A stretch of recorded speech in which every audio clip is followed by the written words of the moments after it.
In user research, we often face six common biases. The first one is confirmation bias. The second one is false consensus bias. The third one is primacy bias. Then fourth, recency bias.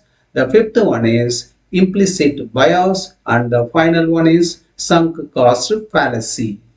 The confirmation bias happens when we look for evidence that supports what we already believe. To avoid it, ask open-ended questions, listen without leading, and include diverse participants. The false consensus bias is assuming others think the same way we do.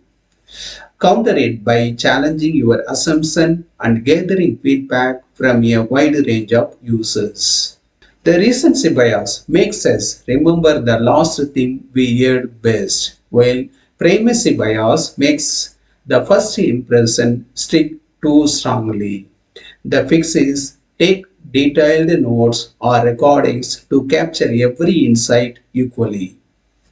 The implicit bias, also called unconscious bias, means we sometimes judge people based on hidden stereotypes without realizing it.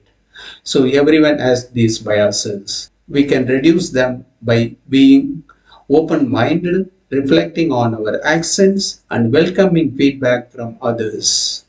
Finally, the sunk cost fallacy makes us stick with ideas just because we have invested time or effort. Avoid it by breaking work into phases and being willing to pivot based on new insights.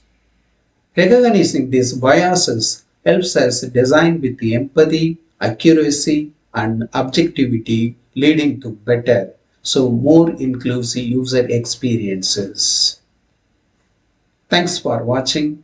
Please subscribe my channel for upcoming videos. I will see you in next video.